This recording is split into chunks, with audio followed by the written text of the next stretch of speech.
एकदा मनोहर भोसले उर्फ मनोहर बाबा चर्चेत आला आहे। बाळूमामाचा अवतार असल्याची बतावणी करणाऱ्याची कुंडली समोर आली आहे। मी संत बाळूमामाचा अवतार असल्याचे सांगून कर्करोग बरा करतो असा दावा मनोहर मामा करत असे।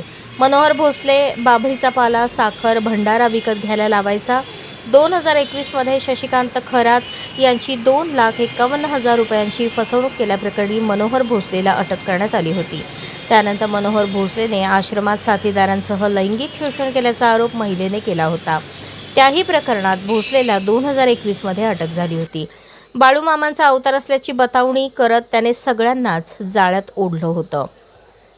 बाळूमामांचा अवतार म्हणून घेत सर्वसामान्यापासून बड्या राजकारण्यांपर्यंत सर्वांनाच त्याने जाळ्यात ओढलं होतं। मनोहर भोसले उर्फ मनोहर मामाचा काळा इतिहास आता समोर आलाय। एकेकाळी शिक्षक होण्याचे स्वप्न पाहणारा हा तरुण 2दा डीएड परीक्षेत नापास झाला आणि तिथूनच त्याच्या भोंदूपणाचे शिक्षण सुरू झाल्याचे म्हणतात।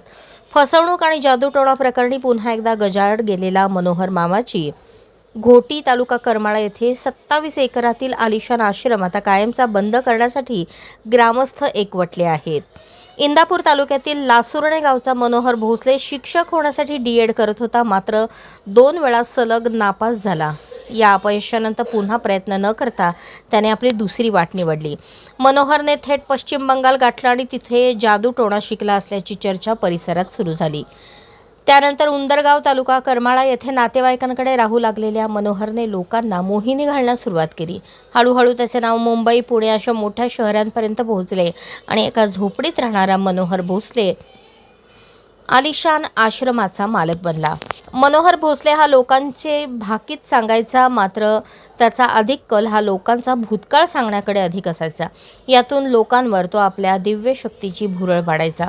मनोहर मामाचं नाव चांगलंच गाजू लागल्यावर उंदरगावच्या आश्रमात अमावस्या पौर्णिमेला बड्या नेत्यांच्या आणि सेलिब्रिटीजच्या कोट्यवधींच्या गाड्यांची गर्दी होऊ लागली। भक्तांनी त्याला साक्षात बाळूमामांचा अवतार अशी प्रतिमा मिळवून दिली। मात्र 2021 मध्ये लैंगिक शोषण आणि कॅन्सर बरा करण्याच्या नावाखाली बाभळीचा पाला आणि भंडारा देऊन 2.5 लाखांची फसवणूक केल्याप्रकरणी त्याच्यावर गुन्हे दाखल झाले। त्यामुळे त्याला उंदरगावचा आश्रम बंद करावा लागला। उंदरगाव सोडल्यानंतर मनोहरने करमाळ्यातील घोटी येथे 27 एकर जमीन खरेदी केली। आलिशान आश्रम आणि फळबागा उभारल्या। राजकीय संबंध वापरून ग्रामस्थांवर दडपण आणण्याचा प्रयत्नही त्याने केल्याचे म्हटले गेले। त्याच्या या दडपणाला गावचे सरपंच विलास राऊत आणि ग्रामस्थ डगमगले नाहीत। आता पुन्हा एकदा फसवणुकीच्या गुन्ह्यात मनोहर मामा अटकेत गेल्यानंतर घोटी ग्रामस्थ आक्रमक झाले।